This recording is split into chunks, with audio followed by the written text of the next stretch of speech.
Cette vidéo aussi va concerner donc la démonstration de l'encadrement que vous voyez en orange, c'est-à-dire que quelle que soit la valeur de x qui est un angle en radian, attention à ça, hein, x est un angle en radian. Je vais marquer ici x angle en radian exclusivement, hein. Attention à ça. Donc x est un angle en radian.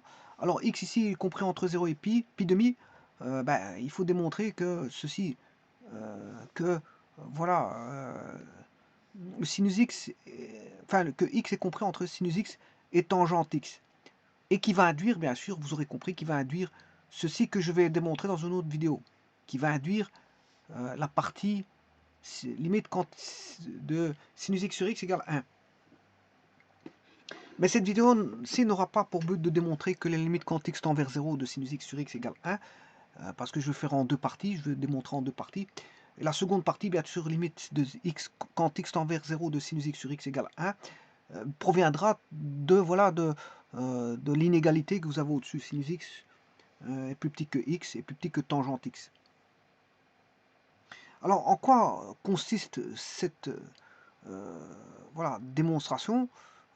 Alors, si x tend vers 0, alors sinus x tend vers 0. Ça, vous le savez très bien que la limite quand x tend vers 0 de sinus x vaut 0, tout comme la limite quand x tend vers voilà, x0, c'est-à-dire un nombre x0, ben, le cosinus x tendra vers cosinus de x0. Alors sachez que les fonctions trigonométriques n'admettent pas de limite quand la variable devient infinie. Quand la variable devient infinie, ben, il n'y a pas de limite. Et pour tout x fini, ben, on peut trouver une limite. On peut trouver une limite. Bien sûr, dans les domaines, si le x0 appartient au domaine, bien sûr, hein.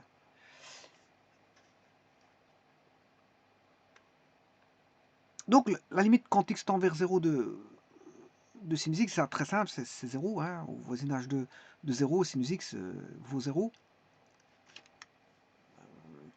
Donc là, on a la limite de sinus x sur sinus x sur x, je m'excuse, quand x tend vers 0, ben, c'est un cas de détermination parce que quand x tend vers 0, ça fait 0 au dénominateur, et limite quand x tend vers 0 de sinus x, ça fait 0 au numérateur. Donc on aura un numérateur sur le dénominateur qui vaudra 0 sur 0, qui est une forme indéterminée. Voilà, et ça, quel que soit x appartenant à l'intervalle 0 pi demi.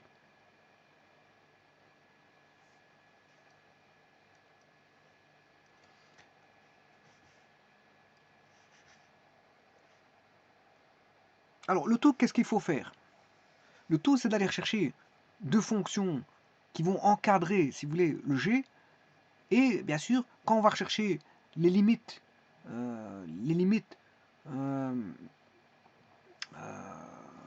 les limites, hein, au passage à la limite, je le dis bien, hein, au passage à la limite, à ce moment-là, vous verrez qu'il y a une autre inégalité qui va apparaître.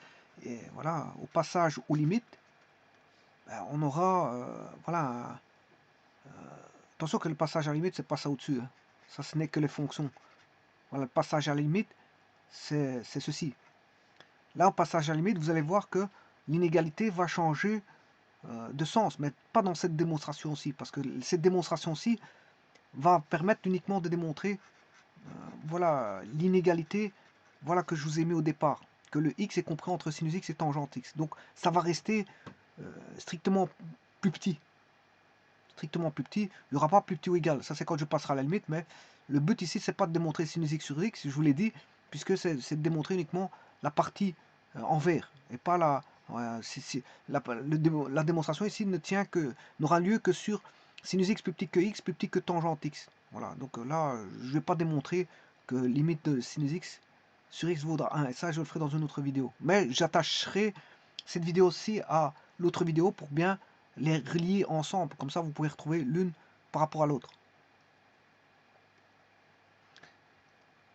Et donc, l'astuce, c'est d'avoir trois fonctions, dont deux vont venir encadrer le G, F et H vont venir encadrer le G, de telle manière à faire en sorte que le G soit pris en étau, et qu'à passage à la limite, ben, on a des valeurs égales à gauche et à droite, et donc que G ben, sa limite, on peut la déterminer assez aisément, puisqu'elle est calée par rapport à deux fonctions connues. Donc, on a trois fonctions ici. Une fonction qu'on ne connaît pas sa limite, et deux fonctions qu'on connaîtra leur limite. Et à partir de là, on pourra déterminer, connaissant limite d'extrémité prise voilà, prise en extrémité, connue, eh bien, celle qui est au milieu, celle-ci qui est G, on pourra la déterminer, c'est ce qu'on appelle le théorème de l'étau. On va prendre en étau la fonction G par deux fonctions f et h, donc il faudra trois fonctions, une qu'on ne connaît pas la limite, et deux dont on connaît les limites qui vont venir coincer le G. Et donc, c'est le théorème de l'étau. C'est le théorème de l'étau. Alors, comment faire ça? Ben, à l'aide d'air. On va le faire à l'aide d'air. On va coincer une aire à 1, enfin la 2 par rapport à 1. On va coincer l'aire à 2 par rapport à 1 et à 3. Donc, si vous voulez, on va coincer le x entre sinus x et tangente x au travers, bien sûr, au travers d'air. C'est par l'entremise d'air qu'on pourra voir ça. Oui, il y a des fonctions, on va faire on va d'abord mettre en œuvre voilà, des relations établies sur les aires où on va retomber sur des fonctions et puis on va retomber sur les fonctions connues sinus x, x et tangente x. Et puis on pourra calculer si vous voulez la limite. Mais ça je ferai dans une autre vidéo comme je l'ai dit. Alors on va commencer la démonstration. Avant toute chose, si je voulais commencer des choses, mais je vais recommencer ça. Avant toute chose, sachez une chose, c'est que c'est pas anodin, cette démonstration-ci, elle n'est pas anodine. Pourquoi? Parce que vous savez très bien que si x, je vous l'ai dit, si x tend vers 0, alors sinus x tend vers 0, ça c'est assez simple. Si x tend vers 0, ben c'est facile, x tendra vers 0, mais par contre, quand vous faites sinus x sur x, là se pose un problème d'indétermination 0 sur 0, et pour lever l'indétermination, c'est pas aussi simple que ça. Pourquoi? Parce que ben, x est un polynôme et sinus x est une fonction trigonométrique. Voilà. Donc on n'a pas ici, contrairement ici aux fractions rationnelles, c'est impossible de factoriser le sinus x et puis de simplifier par x avec le dénominateur. Bon, on ne sait pas faire ça ici. Donc tout ce qu'on peut faire, c'est faire une méthode de comparaison. C'est chercher donc à comparer les valeurs de sinus x et x. C'est juste ça qu'on peut faire, c'est de les comparer, puisqu'en fait on ne sait pas lever l'indétermination par une méthode de simplification entre le numérateur et le dénominateur. Alors, donc, comme je vous ai dit ici, le x il est pris dans l'intervalle 0 pi, 0 pi demi, je m'excuse, 0 pi demi, qui est un arc en radian, hein, voilà. Enfin, oui, un angle en radian, je m'excuse, c'est un angle radian, c'est un angle radian. Alors, là, j'ai fait la construction. Alors, comment j'ai fait la construction? Petit instant. Ce que j'ai fait, c'est quoi? Bon, je vais éliminer. On va tout éliminer. Avant de coincer les airs. Le tout, c'est de coincer les airs. Hein. C'est de coincer les airs, tout simplement. Donc, on a bien un cercle trigonométrique parce qu'on va parler du sinus et de la tangente. Enfin, de sinus et cosinus. Enfin, du sinus, je m'excuse. On va parler du sinus. Donc, il me faut le cercle trigonométrique pour parler du sinus. Et je parle aussi de la tangente. Alors, la première chose qu'il faut faire, c'est de tracer le cercle trigonométrique de rayon 1. Alors, ce qui est bien sur GeoGebra, c'est il peut faire un zoom, parce qu'il calcule le facteur d'échelle en automatique. Donc, il n'y a pas besoin, sur une feuille de papier, il faudrait réagrandir le cercle pour avoir un plus grand cercle. Ensuite, je place un point quelconque sur le cercle, et l'origine et la droite, voilà, BA, le point C, voilà, tout ça, ce sont des points que vous savez faire tout seul. Je mets la tangente, je construis une tangente sur le cercle passant par C, voilà. J'ai D qui est l'intersection, il faut que je la voie, D est l'intersection entre la droite BA et la droite et la tangente, et donc D est l'intersection. Voilà. Je vais chercher une perpendiculaire. à l'axe X passant par A, je construis le point E qui est sur l'axe X, je construis le segment EA, et donc j'ai plus besoin de la droite, EA, je n'ai plus besoin. Ouais, je vais la retirer, parce que c'est... Oh, c'est pas celle-là, je m'excuse, ça c'est BA, c'est EA qui m'intéresse plus, c'est-à-dire la perpendiculaire, à mon avis, c'est H, c'est celle-là. Donc voilà, là j'ai le sinus, ça c'est EA, en longueur, en distance, en longueur c'est le sinus, ça c'est le sinus, voilà, j'obtiens le sinus ici, EA. Alors j'ai la tangente d'un côté et le sinus. Mais la tangente de quoi? De l'angle X donné en radian. Attention que l'angle ici est en radian, hein, parce que vous le voyez ici, je l'ai mis en degrés, mais je n'ai pas fait la conversion. Voilà, mais sachez que ici l'angle est en radian et qu'on est compris entre 0 et pi demi. Alors, quelles sont les erreurs à coincer? Bon, je vais construire le triangle BAC. Alors, le triangle BAC. Alors, le E, vous aurez compris que qu'est-ce que c'est que le E? Le E, c'est la projection orthogonale de A sur l'axe X. Hein. Et bien sûr, le D, c'est le point d'intersection du rayon donc BA avec l'axe des tangentes. Hein. Alors je rappelle que tangente, c'est non borné, hein, contrairement au sinus qui est borné. Le sinus est compris entre 1 et moins 1, alors que la tangente est non bornée. C'est-à-dire que on peut aller de moins l'infini à plus l'infini. Alors maintenant, je vais comparer les aires. Alors je vais prendre la première aire, donc je vais coincer sur base de 3 aires. Voilà, je vais coincer sur base de 3 aires.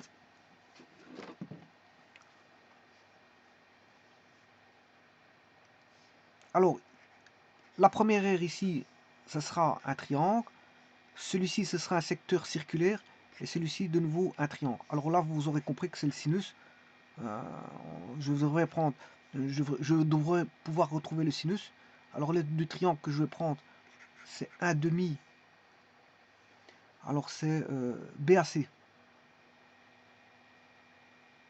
Triangle BAC. Donc, sa surface. Alors, BAC, je vais vous montrer où il est, ce polygone.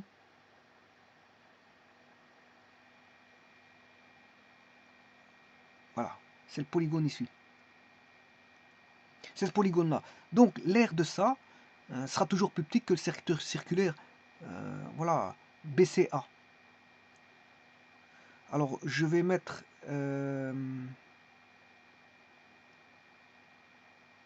l'aire 1, comme je vous l'ai dit, c'est le triangle 1, le triangle 2, dont la hauteur c'est le sinus. Hein. EA c'est le sinus. Donc la base c'est BC, BC fois EA. BC fois EA. Alors, le secteur circulaire, je vous rappelle que l'aire d'un secteur circulaire, voilà, vous allez sur Memento, vous regardez, ben, c'est l'angle alpha exprimé en radian, multiplié par le rayon carré divisé par 2. Alpha R carré sur 2. Alpha R carré sur 2. Voilà. Le Memento, voilà, vous explique un petit peu des petites choses. Hein, parfois, on oublie l'aire d'un secteur circulaire. Ben, voilà, si vous avez oublié, vous venez ici, vous regardez l'aire d'un secteur circulaire sur Memento, et vous aurez l'aire du secteur circulaire qui vaut alpha qui est en radian fois le rayon carré sur 2. Bon, je vais appliquer ici ceci. Le rayon, vous aurez compris, c'est BC, donc BC carré, fois le rayon c'est BC. Alors le secteur circulaire, je vais vous montrer, bien sûr, c'est le secteur BCA. Secteur circulaire. Bon, que j'ai construit avec, qu'on sait construire ici. Voilà, j'allais chercher le secteur circulaire ici, centre 2 points. Vous avez le secteur circulaire sans aucun problème sur GeoGebra. Bon, et là, ça le secteur circulaire. Et donc, comme je viens de vous dire, c'est BC carré fois l'angle alpha en radian, le tout divisé par 2. Donc c'est 1 demi 1 demi BC carré fois alpha. Mais il s'avère que le BC carré ici, c'est X. c'est x. Parce que x est compris entre, bien sûr, 0 et pi demi. C'est l'angle en radian, hein. Je vous rappelle que c'est l'angle en radian. 0 pi demi. Voilà, ici, moi, j'ai mis alpha, mais c'est x. Le alpha là-bas, c'est x. Hein. Je pourrais changer, bon, je ne l'ai pas changé. Bon, et le troisième cercle, bon, vous aurez compris que c'est celui-là qui va faire la relation avec la tangente. C'est-à-dire, c'est le cercle BCD. Le triangle, je m'excuse, le triangle BCD. Alors, je cherchais le polygone BCD. Le voici. BCD. Donc, ce qui veut dire que l'air là fait BC. Ouais, la hauteur c'est CD. Fois CD, bien sûr, comme c'est voilà, un triangle. Voilà. Alors maintenant, qu'est-ce que je vais faire? Ben, je simplifie tout par un demi. Très simple.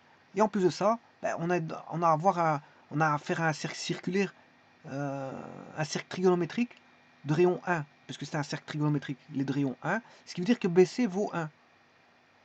Bon, ce qui veut dire qu'ici, BC vaut 1, BC carré vaudra 1 au carré, ça fait 1, et BC vaut 1. Donc il va rester EA. EA est plus petit que X, c'est très simple. Hein. EA est plus petit que X et plus petit que CD. EA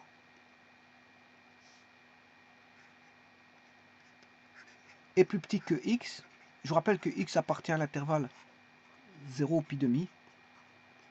Est plus petit que CD. Alors, et là, tout devient simple. La démonstration, elle est très simple, puisque qu'est-ce que c'est que EA? Ben, EA, c'est le sinus. Sinus X. C'est le sinus de X.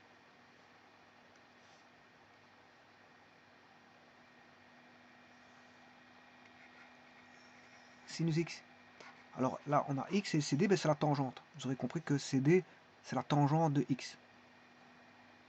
Et donc, ce qu'il fallait démontrer, ben, démontrer très simplement ici, au travers les airs. Alors, bon, sur l'intervalle 0 pi demi, le sinus il est positif. Hein. Le sinus il est positif. La tangente elle est positive. Il n'y a pas de souci à se faire de ce côté-là. Le sinus il est positif. Tangente elle est positive. Et voilà, l'arc il est positif. Tout est positif ici.